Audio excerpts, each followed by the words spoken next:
after reading. That's the title of the letter that has been being just swooned over, if you will. I'm trying to figure out the right word to use. Combed over, stared at. What's a good word for this? For people that are staring and combing over and... scrutinized. I like scrutinized. Scrutinized. That was the word I couldn't figure out right there. We're talking about the letter that Roberta Laundrie wrote to her son, Bryan Laundrie. The timing of when it was written is very much in question. The Laundries and their attorney saying that this had been with the police department before anyone knew that Gabby had been deceased or that Bryan had died as well by his own fruition. The other side, the Petito family, saying, we don't believe that. We think that this was penned after the fact. I don't know. We're going to read it for you. It seems rather unusual. I think it has a lot of notes of codependent parent onto their son, probably a little bit unhealthy of a relationship. I'm not saying anything sexual or abusive or anything like that, just more so. This is a weird thing to say to your adult son. I'd call it cringy. It is a little bit cringy. Is it criminal though? That's the question. So let's go through the letter, and we're also going to read Roberta's response as well, and we'll go from there. It says, I just want you to remember I will always love you, and I know you will always love me. You are my boy. Nothing can make me stop loving you. Nothing will or could ever divide us, no matter what we do or where we go or what we say. We will always love each other. If you're in jail, I will bake a cake with a file in it. If you need to dispose of a body, I will show up with a shovel and garbage bags. Oh, boy. If you fly to the moon, I'll be watching the skies for your reentry. If you say you hate my guts, I'll get new guts. Okay. The letter ended by saying nothing can separate us, not hatred, not hunger, not hope, not homelessness, not threats, not even sin, not the thinkable or unthinkable can get between us, not time, not miles and miles and miles. So that's the gist of the letter that she wrote to her son. I find it rather bizarre that, the first thing you're saying when I'll always love you, I know you'll always love me. And then if you go to jail or if you kill somebody, I'm still going to love. I don't know. It just when I think about expressing my love to my child, I usually don't necessarily immediately go to murder or homicide or your intestines falling out and you need more. You know. Now, people talk to people in different ways. We don't know the dynamic that was there. In terms of this being the letter that I think a lot of people were thinking it might be of a guide to how to dispose of a body, it is certainly not that. It is a mother writing very weird things. Again, probably not healthy the way that she goes in this letter, but there's nothing about Gabby Petito in here. There's nothing that really seems to... I don't know. It looks horrible. I think the optics are horrendous, but I don't know that this really has anything to do with the case. That's my gut feeling. Now, did they certainly act horribly during the investigation and not cooperate the way that they should have been? At least in my opinion, yeah. And did they have knowledge of Gabby Petito being deceased before everyone else did? Possibly. I think it's bizarre that, this girlfriend is missing. He shows up with her vehicle and they go on a camping trip that week. And then they come back and suddenly, oh, yes, Gabby is missing. And now Bryan, well, he was here, but now he's missing too. And they do a very detailed search in the areas where they think he may be. No investigator, no search person can find him. But suddenly, after several days, the Laundries go out and find exactly where he was.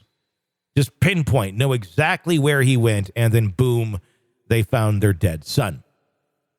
Very suspicious. The question being, what did they know and when did they know it?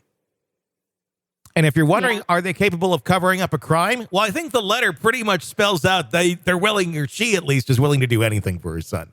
So that is what I find rather interesting about the whole letter. What's your reaction to it? The part that, the whole letter itself is disturbing to me. It's extremely specific and graphic. Instead of you were the best thing that happened to me, I will always love you no matter what happens.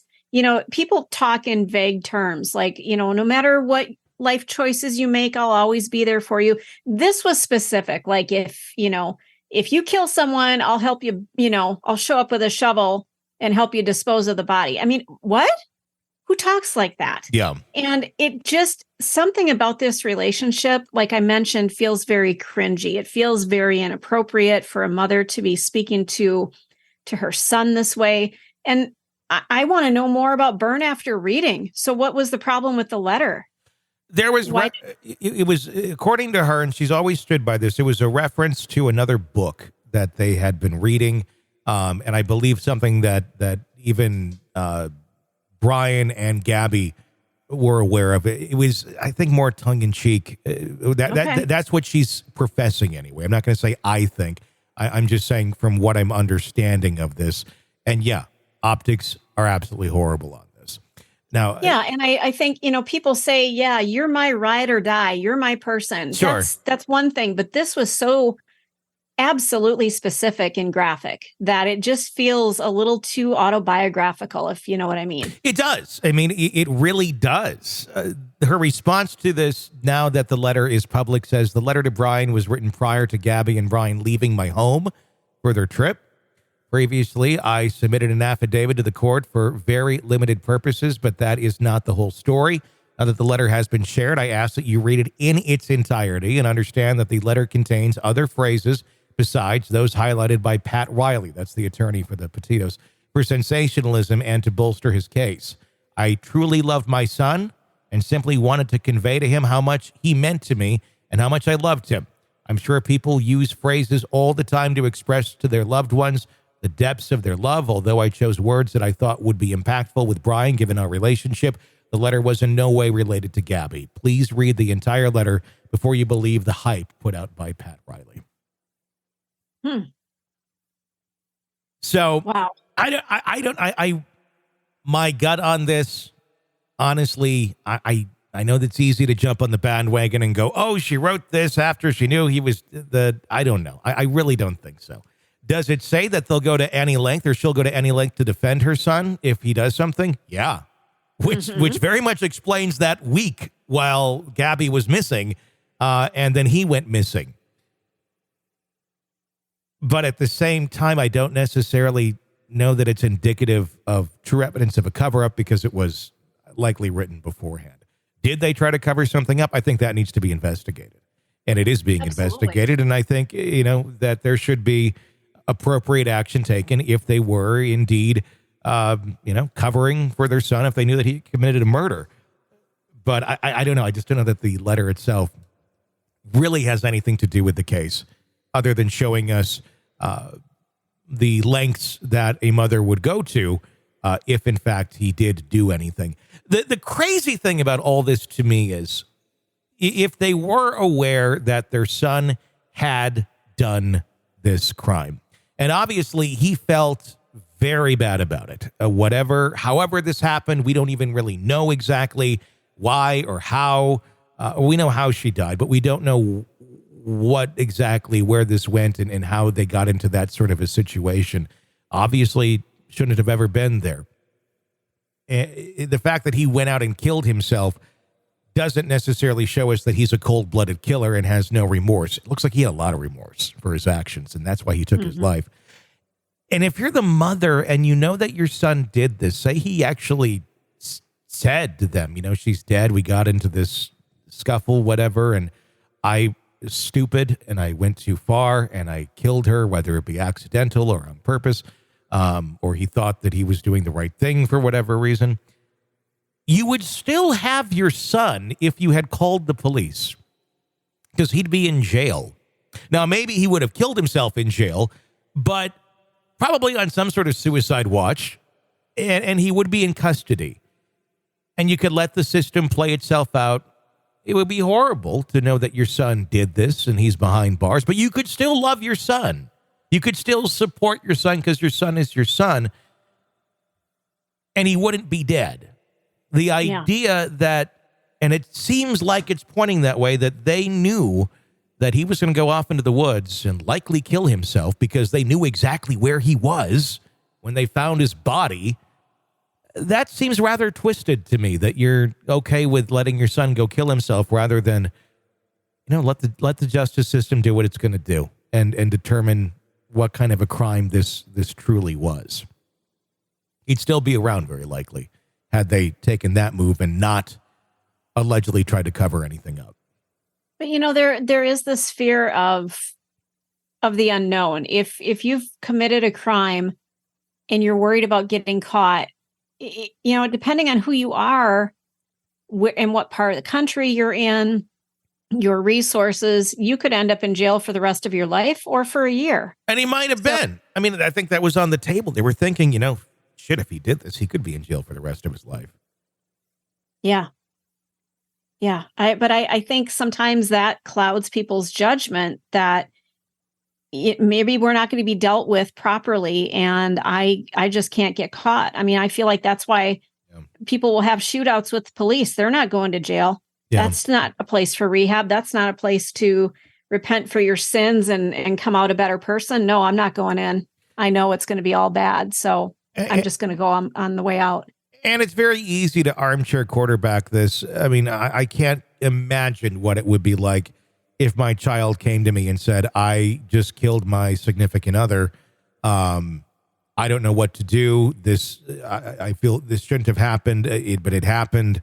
I lost it. And what do I do? I don't know how the hell I'd react as a parent. I might be doing the same damn things the Laundries were doing, quite honestly. It's easy to say, I'd call the police or this, but I don't know. I have no idea what I would do. I would certainly not want to put them in a situation where they were going to go harm themselves. But I also wouldn't want to cover it up, but I would want to find some sort of make the best of a horrible situation. There really isn't a great way to make the best of any of that.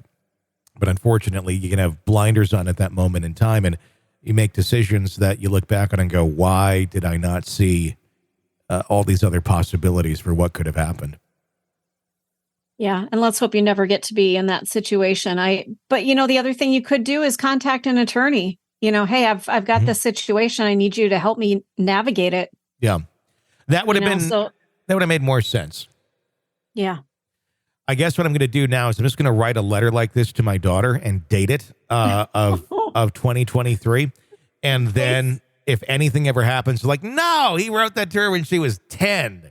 And then they'll be like, well, that's really inappropriate. Murder in the morning from the Hidden Killers podcast. Dad, why did you write me this letter? Put it in you put it in their lunchbox for school. A typical parent letter, like, love you. Like, hey, Harper, by the way, if you try to kill anybody, I got your back. I got you, baby. I got you. Hey, if you like the podcast, be sure to press subscribe wherever you download podcasts and get access to all of our episodes ad-free if you do it through Apple Podcasts. Enjoy binging away. Try it for 3 days free over there. For Stacey, I'm Tony. Stay with us.